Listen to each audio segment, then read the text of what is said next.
nossa próxima palestrante, ela é uma especialista em qualidade de software, daquelas especialistas que não largam um código enquanto ele não estiver perfeito, testado e funcionando, né? Porque diferente de certas coisas que sobem, aí você vai usar, dá aquelas treta, né? Então, não, é especialista nisso mesmo.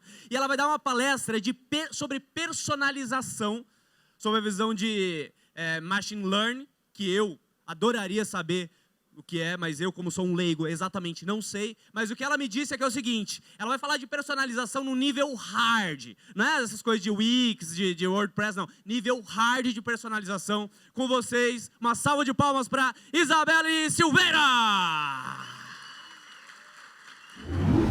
Tudo bom, gente? Boa tarde. Eu acabei de entender que eu não posso ficar aqui na frente do púlpito por esse motivo aqui. Então, vou ter que ficar transitando aqui na frente.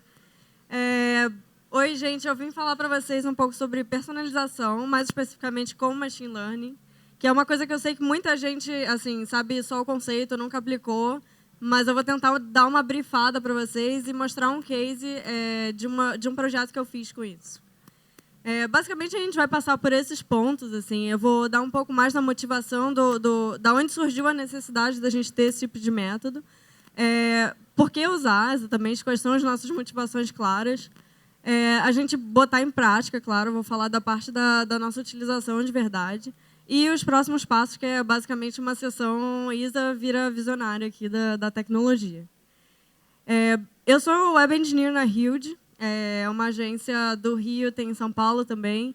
Na vida, eu sou todas essas outras coisas, eu sou a doida da matemática, eu adoro cerveja, e eu sou mãe de 2 cachorrinhos.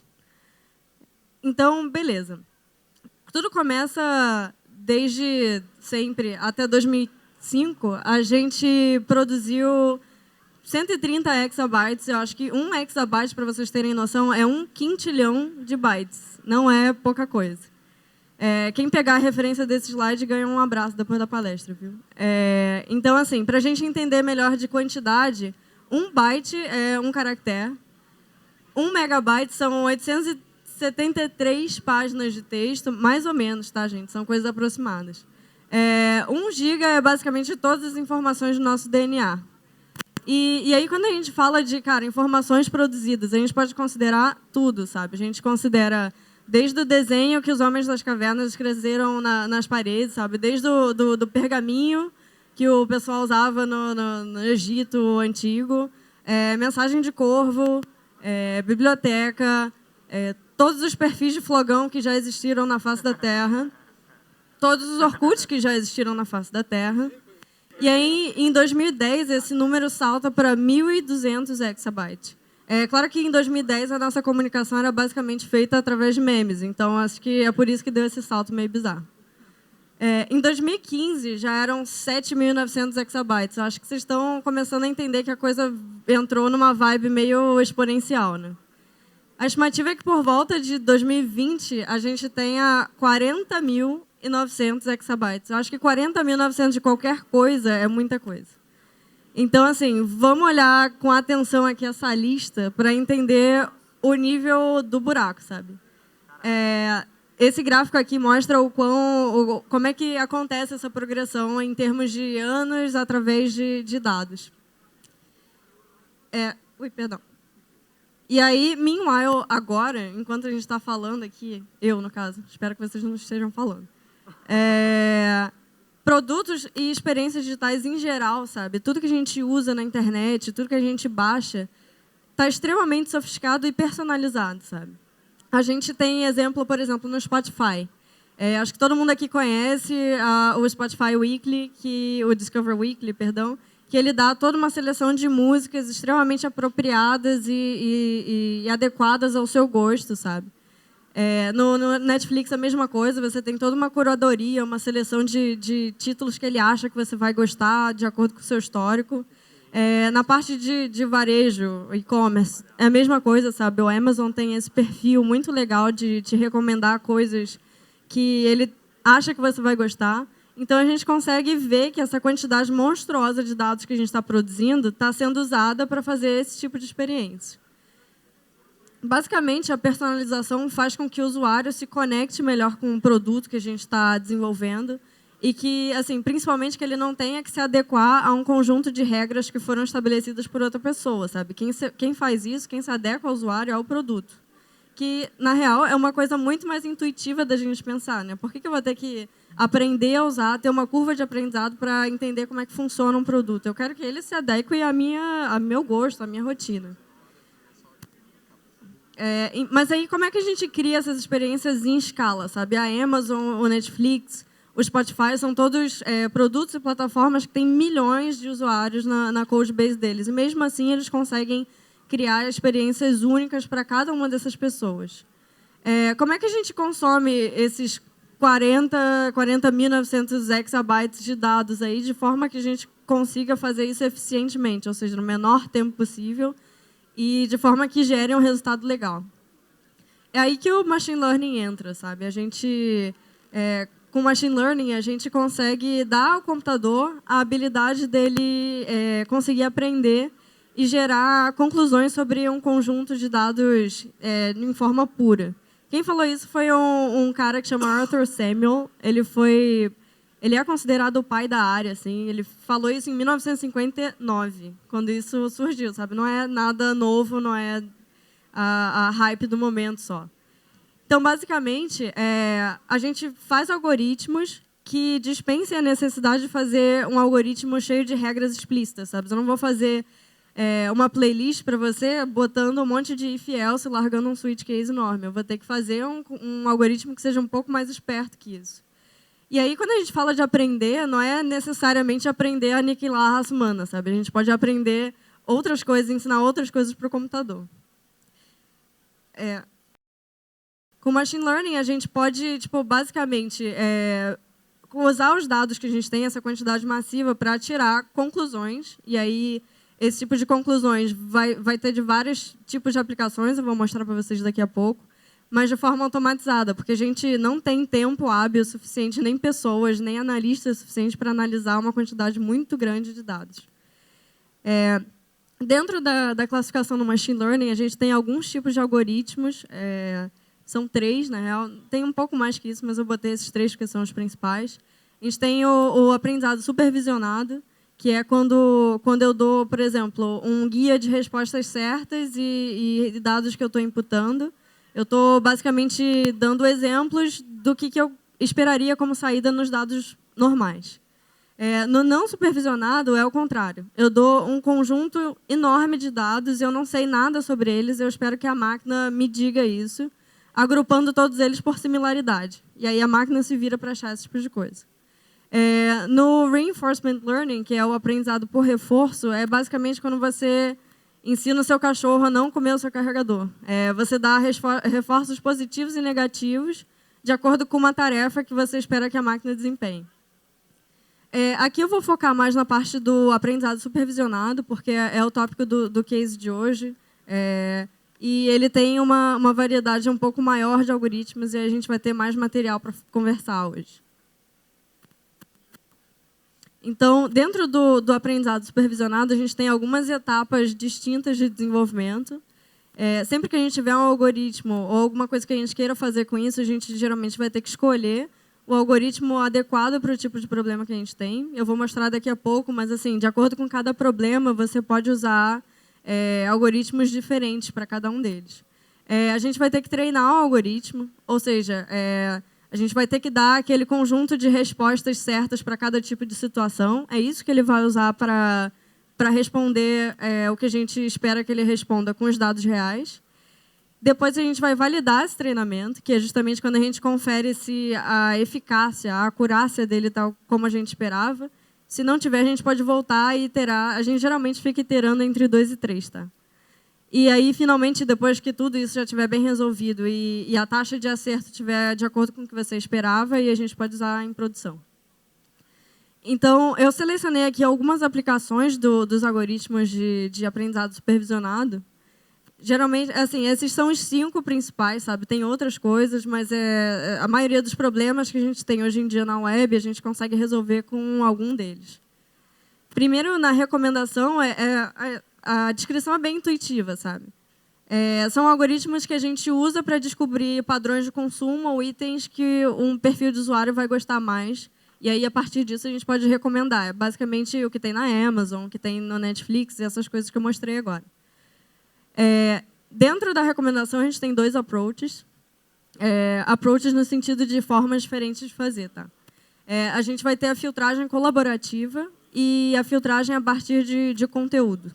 Mas o que é cada um desses? O colaborativo, basicamente, é quando a gente agrupa usuários por padrões de comportamento similares. Por exemplo, é tipo eu pegar um grupinho de high school e falar que está aqui o grupo dos góticos, está aqui o grupo dos nerds, está aqui o grupo... Enfim. Geralmente, essas pessoas se relacionam, se comunicam de formas parecidas. É basicamente a mesma lógica que a gente tem quando a gente usa esse tipo de algoritmo. Outro paralelo que dá para fazer é, tipo, cara, quando eu sei que um amigo meu tem um gosto musical muito parecido e eu peço a ele recomendações de música, porque eu sei que geralmente a gente ouve coisas parecidas e ele vai acertar. Eu vou gostar quando ele me recomendar isso. É o que o Facebook e o LinkedIn usam para te recomendar tipo, novos amigos para você adicionar, por exemplo, aquelas novas conexões. E já no Content Base, é ao contrário. Ele analisa tipo, todo o meu histórico de interação, identificam características similares entre os itens que eu consumi ou interagi. Basicamente, é uma estratégia boa, mas ele tem um perigo, que é assim, ele ficar te recomendando sempre coisas muito parecidas. A variação, a diversidade é meio diferente com esse algoritmo. Mas é o que o Netflix usa nas recomendações dos filmes, por exemplo. Acho que todo mundo também já viu essa tela aqui, onde ele sabe que você assistiu determinado filme e ele te recomenda coisas parecidas com isso. Classificação também, eu acho que todos esses são bem intuitivos, tá? Provavelmente vocês acertariam se eu não estivesse falando aqui para vocês. Mas a classificação é onde a gente tem uma grande quantidade de dados que a gente quer analisar e a gente sabe que tem possíveis características para eles e a gente quer agrupar e entender de qual o dado é de cada caixinha de categoria. Por exemplo, se a gente quer analisar todas as reviews de um produto de forma automatizada, descobrir se ela é positiva ou negativa. A gente consegue fazer isso com Machine Learning. E, cara, é bem simples, na real, é bem rápido. É o que o Gmail usa também. Esse é um dos exemplos mais clássicos, especialmente quando você está aprendendo Machine Learning. Geralmente, num curso que você vai ver, você vai acabar topando com isso. Mas é o que o Gmail ou qualquer outro provedor de e-mail usa para definir se a mensagem que você está recebendo é spam ou não é spam. Esse passador está louco. Já na predição, ela também é conhecida como regressão, que é justamente você olhar para o passado, olhar todas as suas atividades passadas e entender qual vai ser uma coisa mais provável de acontecer no futuro. Basicamente, se a gente quisesse analisar o comportamento do mercado de ações e prever as oscilações, é uma coisa que a gente poderia fazer. Isso aí vai para a dica para quem quiser ficar rico, tá, gente? Dá para fazer isso. Reconhecimento de imagem também. Tá, a partir de uma imagem, a gente consegue identificar exatamente o que ela representa ou quais são conteúdos dela, o que tem naquela imagem exatamente. É o que o Facebook usa para reconhecimento facial. Acho que todo mundo aqui já viu também. Tipo, você marca um amigo, ele já sabe quem é. É meio creepy, inclusive, mas enfim. Há algum tempo atrás, eu fiz um projeto que eu treinei uma rede neural convolucional para conseguir identificar se um urso polar é fofo ou não.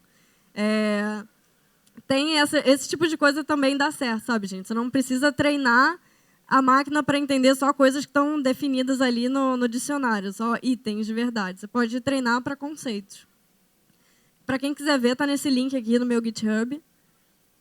E, finalmente, a gente chega na NLP, que é o processamento de linguagem natural. Basicamente, algoritmos que a gente dá para a máquina entender formas de texto livre, tipo comando de voz ou texto, artigo. É o que faz a Siri funcionar, por exemplo, ou o Google Assistant. E, finalmente, os famigerados chatbots, sabe? Eu acho que se eu tenho alguma missão nessa palestra hoje é fazer todo mundo entender que Machine Learning não é só chatbot. Pelo amor de Deus, cara. Tá foda já, gente. Vamos sair da hype do chatbot. Então, beleza. Vamos descobrir como é que a gente bota todos esses conceitos aqui que eu apresentei em prática. Há algum tempo atrás, eu tive um desafio que se relaciona muito bem com isso que a gente está falando aqui. Era basicamente de construir um sistema de ensino à distância que tivesse um quê de ensino adaptativo em cima disso. Por exemplo, a gente conseguiu entender nas pesquisas de usuário e tal que a gente tinha 2 perfis muito distintos de usuário que usava essa plataforma. O principiante e o expert.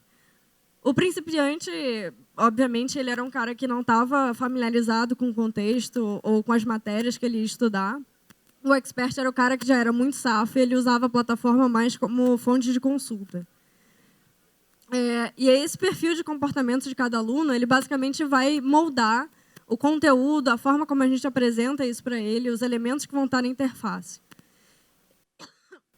O que muda, basicamente? Na forma como a gente apresentaria, vai mudar a profundidade do conteúdo, por exemplo, se eu vou apresentar para ele itens muito específicos da matéria que ele geralmente procura, ou se eu vou apresentar toda a sessão para ele consumir. A forma de consumo, por exemplo, se eu vou apresentar o conteúdo em texto, em áudio ou em vídeo, e o plano de estudo. Se eu vou ter um plano de estudo muito distinto que vai guiar ele desde o princípio até a parte avançada da matéria, ou se eu vou dar tipo tópicos que eu estou vendo que ele tem necessidade de aprender. E, cara, isso, que nem em qualquer outro algoritmo que a gente já fez na nossa vida inteira, é uma grande receita de bolo, sabe? Tem etapas muito distintas e um curso de ação que é bem tranquilo de seguir. Basicamente, a gente começa por aquele tópico que eu falei para vocês, que é adicionar um algoritmo da sua escolha. E por que a gente tem que escolher? Porque, geralmente, os problemas são diferentes e a gente tem um algoritmo melhor para cada tipo de ação que a gente quer executar. No meu caso, eu escolhi o KNN. Ele é o K Nearest Neighbors. Chama, tipo, K vizinhos mais perto. É uma merda de uma tradução, mas enfim. Basicamente, como é que ele funciona? A gente tem um cara, que eu não sei classificar ainda, mas de acordo com a disposição espacial dos outros caras que eu já sei qual é a classificação, nesse caso aqui a gente está querendo classificar a estrela. Ele está... eu estou vendo aqui, e isso é bem simples de enxergar na hora de executar esse treinamento, a gente também consegue ver isso. Eu tenho alguns vizinhos por perto dele. Nesse caso é óbvio, assim, se eu escolher que K é igual a 3, ou seja, eu vou analisar os 3 vizinhos mais perto deles, e a partir desses 3 vizinhos mais perto eu vou entender qual é a qualidade, a classificação que ele tem mais similaridade. Nesse caso, é obviamente as bolinhas azuis, então... Mas esse exemplo é, obviamente, bem mais simples do que casos de vida real. Mas o processo da gente chegar nesse K é bem simples também. A gente vê uma curva do erro de teste, o erro de treinamento, que é aquela etapa onde a gente dá a resposta certa para o algoritmo, explicando para ele que, olha só, esse cara aqui que eu estou te dando é um cara azul. E aí... De acordo com o número de K, a gente vê que tem uma curva ascendente ou descendente, de acordo com a quantidade de vizinhos que eu estou falando para ele que ele tem que analisar. Depois a gente cruza isso com o erro de validação, que é quando a gente passa da etapa de treinamento e a gente dá dados normais, mas que a gente sabe a resposta, e a gente analisa qual é a eficácia dele. Geralmente, a gente vai escolher o K baseado nessa etapa. O K que eu estou vendo, que tem a taxa de erro mais baixa, é o que eu vou usar para a continuidade do meu algoritmo. Então, assim, a interpretação é mais fácil porque eu tenho tudo muito graficamente explícito, sabe? Eu consigo traçar gráficos, eu consigo fazer isso de forma muito intuitiva, já que o meu único trabalho de complexidade nesse caso é escolher K. E o tempo de cálculo dos resultados também ele é mais rápido, já que eu não tenho muito tempo de computação. Ele vai só entender quais são os vizinhos mais perto e ele vai me cuspir o resultado. Não vou ter que fazer muita conta de expressões lineares, por exemplo. E aí, depois que a gente já escolheu o algoritmo, a gente tem que colher bastante dados de analytics, que é exatamente o nosso ingrediente que vai fazer tudo funcionar. Eu vou entender quem é o meu usuário para conseguir catalogar ele de acordo com os dados. Ou a gente pode simular eles em efeitos de teste. No meu caso, eu simulei todos eles, porque eu não tinha essa plataforma ainda. E aí a gente tem que ter certeza de que os dados que a gente está pegando, eles conseguem traduzir qual é a rotina do usuário no meu sistema. Por exemplo, o tempo gasto no sistema, ou a especificidade do conteúdo que ele está buscando, ou, por exemplo, a continuidade do mesmo tema. por último, ai meu Deus, cara. Por último, no caso, se a gente quiser acelerar o desenvolvimento, eu acho que é uma boa pedida para quem estiver querendo aprender e aprender técnica e conceito. É muito foda você pegar e construir do zero. Assim, cria um caráter imenso. Mas já que, assim, nesse caso, eu estava querendo provar um conceito e ver se esse algoritmo seria o melhor para fazer, a gente pode muito bem escolher uma boa biblioteca. No caso, eu fiz tudo em JavaScript. Eu usei essa biblioteca. Na real, o MLJS é um repositório de algoritmos de machine learning implementados com JavaScript. E, cara, é muito fácil a utilização. Para quem quiser dar uma checada, ele está nesse link aqui, vejam. Mas, cara, o mais importante é que todo mundo tem que ter tipo, uns 5 baldes de paciência, pelo menos, porque, especialmente na hora que a gente está aprendendo, vai ser frustrante, sabe? Não vai sair do jeito como você queria, você vai ficar meio confuso, você vai ter vontade de chorar, mas, sabe, vai ficar tudo bem. Finalmente, amor e carinho ao gosto, isso não é só para esse algoritmo. Usem tudo, tá? Não sejam haters. Então, assim, na parte do resultado, em 7 dias, basicamente, eu consegui programar o algoritmo, obviamente usando a biblioteca. Eu já fiz outros na mão, mas eram em Python, que eu não levei muito mais tempo. Basicamente só uma aplicação de teoria. Mas, nesse caso, eu programei o algoritmo, eu preparei o dataset, eu realizei o treinamento, achei o K ótimo, colhi os resultados e consegui usar em produção. E, cara, não é nenhuma rocket science, sabe? Você só roda o seu script e configura os relatórios para ficar bem entendível, não só para você, mas para quem for usar mesmo. Então, aí eu tenho descrição de dados de classificação, qual foi minha taxa de erro e, obviamente, qual é o meu resultado.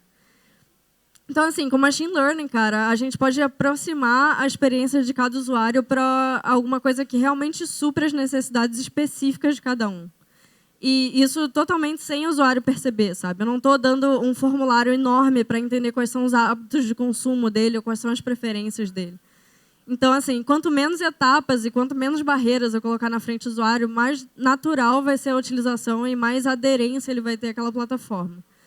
E tudo isso, cara, em pouquíssimo tempo, se a gente olhar, geralmente, o quanto a gente leva para fazer uma implementação mais complexa, é algo bem, não vou dizer trivial, mas é algo bem tranquilo se a gente for pesar em custo-benefício. Basicamente, é o que separa, cara, um produto que funciona e é bom e esteticamente agradável de usar de um produto que todo mundo ama, sabe? O exemplo do Discover Weekly do Spotify é tão legal e aproxima tanta gente ao produto deles que eles são totalmente verbais quanto a isso, eles tweetam sobre. A gente mesmo, eu adoro o Discover Weekly, sabe? Tem sempre muita coisa que eu não fazia ideia que existia, mas que é bem a ver com a minha preferência. Então, acho que um key takeaway para essa palestra é que, cara, Machine Learning não é rocket science, sabe? Não é a coisa mais difícil do mundo. E ele está totalmente ao nosso alcance, é a nossa contribuição, ele não é mais uma coisa que está só na parte acadêmica, sabe? Não é mais um black box que o pessoal desenvolve em laboratórios escondidos e a gente não sabe mais o que acontece, sabe? Ele está totalmente na nossa mão. Tem uma ossa muito boa de Machine Learning nesse repositório, que ele tem tanto material para você aprender, quanto bibliotecas para você aplicar. Eu recomendo muito que vocês deem uma olhada. E, na verdade, a gente chegou nos próximos passos agora. Atualmente, cara, a personalização de experiências digitais não é só uma tendência, mas é algo que todo mundo já espera, sabe? O Machine Learning ele vai chegar como um enorme aliado nessa quest aí, porque a gente não consegue mais, em tempo hábil, processar todos aqueles dados. E o custo-benefício para a gente usar um algoritmo desse é muito, muito alto, muito legal. E na parte de tendências, assim, coisas que eu vejo chegando para o mercado, chegando para a tecnologia, para agora, até o futuro, além desse enorme acontecimento que vai acontecer no ano que vem, a gente também pode esperar que o aumento do poder computacional dê cada vez mais liberdade para a gente começar a usar Machine Learning. Cara, a gente hoje tem a possibilidade de usar GPU para acelerar o desempenho do hardware, a memória está mais barata, a nossa capacidade de armazenar dados, uma quantidade muito grande de dados, está muito mais próxima e tangível. Vai ter a mais tradicional do mundo, guerra de plataforma, sabe? Isso é totalmente old news, todo mundo já sabia que isso ia acontecer. Mas a gente vê empresas como a Google, a IBM, a Microsoft e o Facebook meio que saindo na frente dessa corrida. Mas fora isso, eles estão provendo serviços que são muito legais, que é assim, machine learning por APIs. Ele já tem as estruturas implementadas, todas as redes neurais que talvez você queira usar, muitas delas já têm isso como um serviço. Você pode só fazer uma requisição para isso e ele te devolve uma resposta. Já está tendo, né? Eu acho que todo mundo já está percebendo, uma procura muito grande por profissionais de data science, que é justamente essa parte da análise de dados e do tipo de profissional que consegue implementar esses algoritmos de forma precisa. E acho que todo mundo aqui, se alguém estiver cogitando uma mudança de carreira ou uma mudança de rumo, talvez data science é uma coisa muito legal que vocês podem até praticar no tempo livre, sabe? Vale muito a pena, você se sente muito empoderado, cientista louco, sabe? Mas, basicamente, o que a gente consegue ver de mais claro na nossa frente é que o machine learning vai revolucionar a forma como a gente implementa, a forma como a gente trabalha, as condições que a gente já está acostumado a entender como naturais. Ele já está revolucionando, na real. Se a gente olhar em volta, isso já é uma realidade para a gente. A gente, como usuário, já chega num produto esperando que ele saiba exatamente quem a gente é. Isso não acontecia há alguns anos atrás, tal, se a gente pensar em 10 anos. Então, isso vai continuar se tornando cada vez mais evidente, cada vez mais presente na nossa vida. E a gente, como profissional, precisa saber se adequar a isso e começar a aprender e correr atrás e conviver com isso. É basicamente isso que eu queria passar para vocês. Se vocês tiverem alguma dúvida, algum comentário, e o código desse projeto e de outros que eu faço de Machine Learning também está no meu repositório, vocês podem entrar em contato comigo a qualquer hora. Obrigada, galera.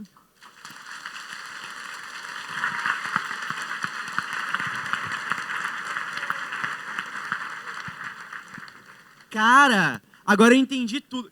Pelo que você falou, o que a gente está vendo hoje de personalização é tipo um pinguinho do que vai acontecer a partir do ano que vem, depois do emoji de cocô. Cocô no oceano. Uma gotinha de cocô no oceano. Cara, não, de cocô não, de uma gota no oceano mesmo.